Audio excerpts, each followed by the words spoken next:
Today I'm down in Southern California with one of the best small luxury crossovers available in America, the 2022 Acura RDX. For 2022, Acura has given this model a few tweaks to help keep it current. On the outside, the biggest change happens up front. Acura redesigned the front end bumper to look a little bit more like the MDX. We have a slightly wider grille than before, same sort of multi-module LED headlights that we've found in the past. It's a very distinctive design with daytime running lights and LED turn signals as well. And then the fog lights below become multi-module elements to look very much like the headlights up top. At just under 187 inches long, this is a little bit longer than the BMW X3 or the Volvo XC60. It is one of the larger options in the compact luxury segment, and that really pays dividends when it comes to rear seat accommodations. We have more legroom than just about everything else out there, and a really generously sized cargo area in the back. If you're interested in taking your small luxury crossover a little bit further off the beaten path, the RDX also offers 8.2 inches of ground clearance, which is a little bit more than some of the other luxury options. Out back, we still find combination tail lamp modules, so the turn signal, although it's amber, is an incandescent element.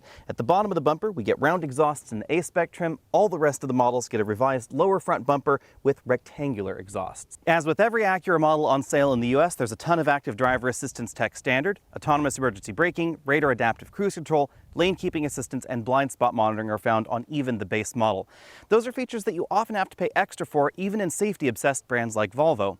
Optional in the RDX, but on this particular model we have front and rear parking sensors with low-speed autonomous emergency braking, 360-degree camera system, and a number of other expanded safety systems. Under the hood, we still find just one engine for 2022. There have been many rumors about a Type S model joining the lineup, but no details just yet. I wouldn't be surprised if we found one next year, but Acura could also wait until the RDX gets a complete redesign. This engine is a 2-liter turbo, producing 272 horsepower and 280 pound-feet of torque. There was a time where this was one of the most powerful base engines in this segment, but now we do see 300 horsepower available from some of the competition in even their base trims. This is mated to a 10-speed automatic transmission and your choice of front-wheel drive or Acura's super handling all-wheel drive system. The super handling all-wheel drive system will drop fuel economy down to 23 mpg. If you want fuel efficiency, that's going to be found in the front-wheel drive model at 24 mpg combined. Super handling all-wheel drive may sound like a silly name, but this is one of the most capable all-wheel drive systems in a transverse engined vehicle. So compared to something like the Infiniti QX50 or the Volvo XC60 or the Lexus NX or the options from Lincoln and from Cadillac, this vehicle can send more power to the rear axle even when slip is not detected, and it can torque vector across that rear axle, sending 70% of engine torque to a single rear wheel. And that means that depending on the driving situation, sometimes this can feel a little bit more like a rear-wheel drive vehicle than the average front-wheel drive based vehicle in this segment. But on the other hand, it is still never going to feel quite like a BMW X3 or an Alfa Romeo Stelvio. Front seat comfort is excellent, and the base trim has a pretty adjustable power driver seat standard. I'm driving the top end trim, so I have the optional 16-way adjustable seat, which includes features like adjustable side bolsters, 4-way adjustable lumbar support, and a power extending thigh cushion. Although one thing that I've always thought was a little unusual is that the RDX still has a manual tilt telescopic steering column, but it does have a pretty good range of motion. Another nice touch is that the front passenger seat has the same range of motion as the driver's seat, and that's not something that we see in all the competition. A major selling point for the RDX continues to be the amount of rear seat legroom that we find in this vehicle. In terms of combined legroom, this is among the roomiest, even if you start including some mid-sized two-row crossovers.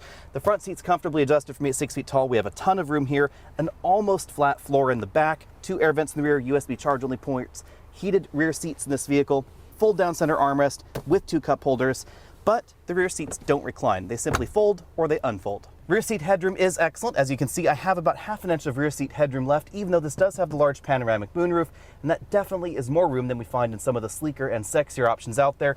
Notice that the roof line up here is actually pretty level all the way around. Moving to the rear, we have one of the roomiest cargo areas in this segment. Acura's done a really good job of keeping this cargo area practical and square with lots of underfloor storage area that we'll see in a moment. Another nice touch are these hinges right here. Acura has integrated the hinge and the power mechanism for the rear hatch into the same module, although you should know that this does take up a little bit more room in the hatch than some of the competitive designs.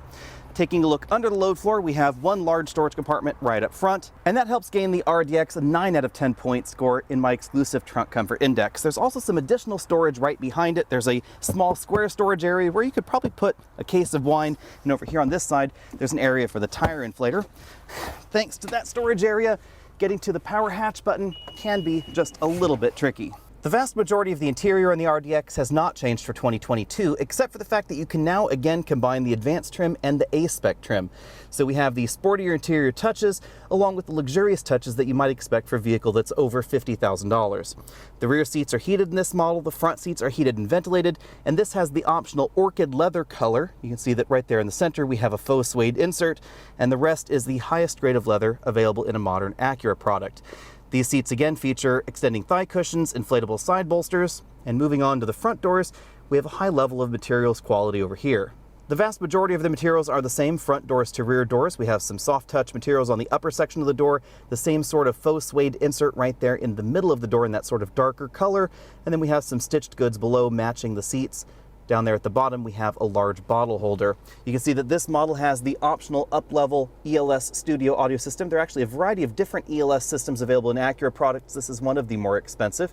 Moving over to the dashboard, that metal trim runs right there across the dashboard, integrating with the upper section there. More of that faux suede trim. Pretty decently sized glove compartment just below, although I was not able to fit a 10-inch tablet computer inside. In the middle of the dashboard, we have Acura's latest infotainment software. This now supports wireless Apple CarPlay, although as you can see, CarPlay does not occupy the entire screen. This is one of the few LCD infotainment screens in this segment that is not a touchscreen, and that's why it's located quite far away from the driver. Below that, we have some physical controls, not only for the infotainment system, power and volume, track forward, backward there, but also controls for the dual zone automatic climate control, heated and ventilated seats. This dynamic mode button controls the drive modes as well as the adaptive suspension system settings. There's an engine start-stop button on the left, a button to disable the automatic start-stop system, and then we find Acura's hunt and peck shifter that we see on a lot of other modern Acuras.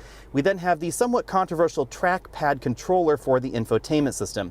This is not quite as difficult to use as the one in modern Lexus models, but it does operate a little bit differently depending on whether you're in the regular modes or you're in Apple CarPlay mode. If you're in Apple CarPlay, you sort of move your finger around as if this was a mouse pad. But if I move over to the native Honda interface, if I want the icon up here in the upper left, then I put my finger over here on the upper left. If I want the option down there on the lower right, I'd put my finger down here on the lower right. This section is a scroll area.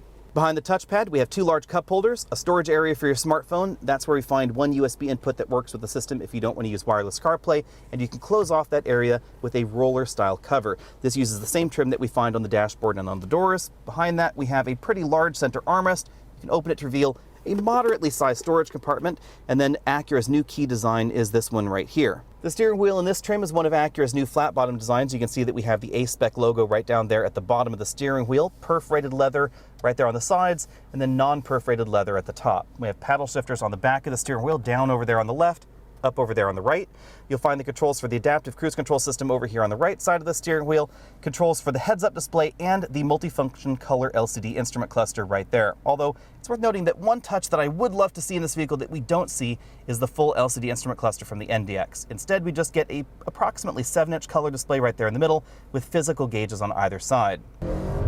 Acura has updated a few things with the RDX, but the bulk of this vehicle is the same as last year's model. So I'm going to put all the same scores that I got last time in the RDX up there at the top of your screen.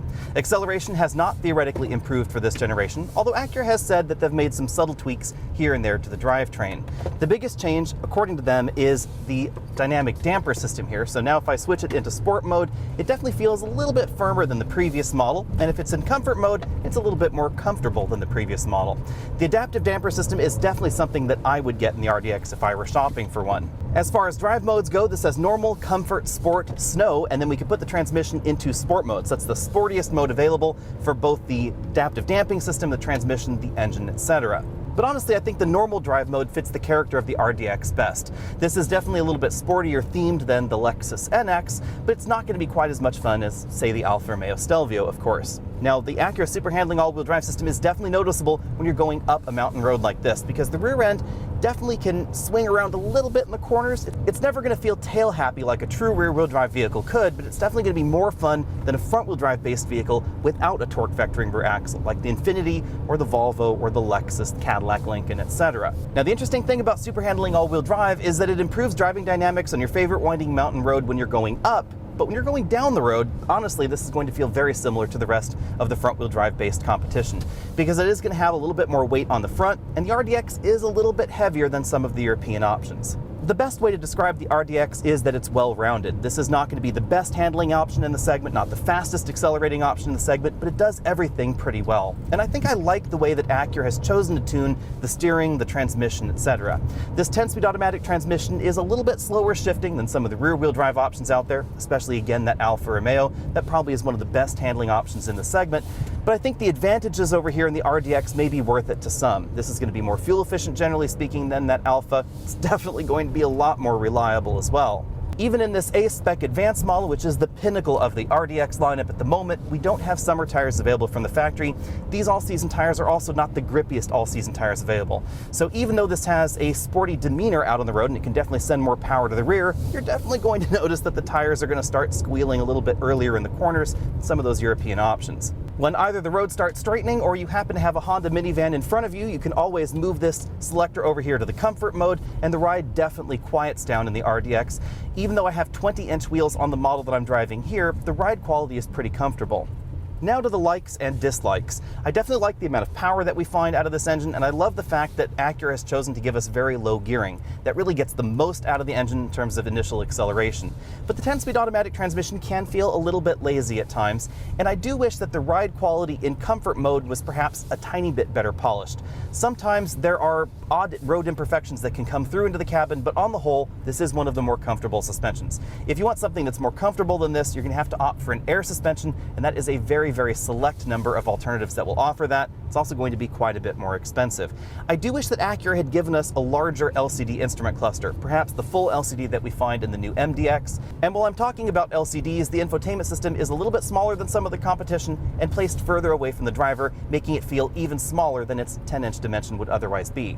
Acura gives us paddle shifters on the back of the steering wheel, which definitely can be handy when you start going downhill, but we aren't going to get as much engine braking out of this engine as something like the 2.5 liter in the Genesis or some of the larger engines that you'll find in the competition. And finally, I wish that Acura would give us a hybrid system or a plug-in hybrid system in the RDX. We are starting to see an increasing number of hybrids and plug-in hybrids in the luxury segment, and Acura at the moment doesn't really have anything to compete with the complete lineup that we find in the Lexus NX. If you want to get your hands on the new RDX, these should be on dealer lots right around the time that you're watching this video. The base price is $39,300. If you want all-wheel drive, that adds $2,200 for Acura's excellent super handling all-wheel drive system. Super handling all-wheel drive is honestly a pretty good deal because many luxury car companies charge about $2,000 for their all-wheel drive upgrade, but the vast majority of them are not going to include a torque vectoring rear axle for that price tag. If you want additional features like navigation, leather, the ELS audio system, rear parking sensors, and a quieter cabin, you're going to want the model with the technology package. That's going to be $41,950. The A Spec package is the sporty appearance version. It's not going to get you any extra power or any extra handling ability, but it is going to give you the blacked out options around, fog lights, and ventilated seats. That's going to be $44,950, and it's going to include everything that you found in the technology package as well. Unlike many luxury vehicles, I think the best value in the RDX lineup happens in the upper end trims. $49,300 buys you the advanced trim. All-wheel drive becomes standard, as does rain-sense wipers, the adaptive suspension system, which is definitely an option that I want in my next RDX, 16-way power front seats, heads-up display, heated rear seats, and acoustic rear glass. The acoustic rear glass makes the cabin considerably quieter than the other trims. If you get lower end trims, we get acoustic glass just in the front area. The advanced trim gives you acoustic glass all the way around. 2022 is the first time that the RDX is going to be available with the combination of the advanced package and the A Spec. So if you want all the features that you found on the inside of this model combined with the sportier styling of the A Spec trim, then you can get that now for $51,300.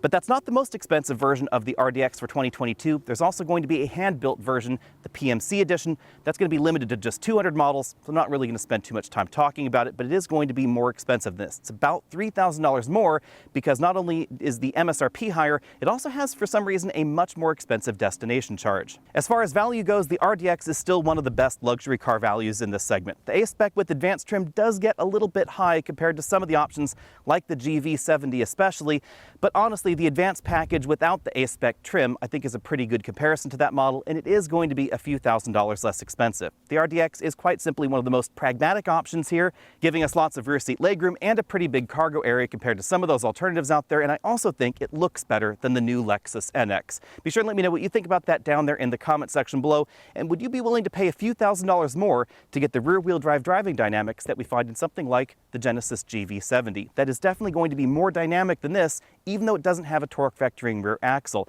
It also has a longer warranty, but some folks have complained about the Genesis dealer experience, and I think the Acura dealer experience is going to be a little bit better, and also you're going to find more Acura dealers out there, so it may be a little bit easier to buy one. As always, be sure and hit that subscribe button down there at the bottom of your screen, because I will have a complete review of the RDX just as soon as I can get my hands on one for a complete week. That should be sometime in early 2022. I'll see all of you next week.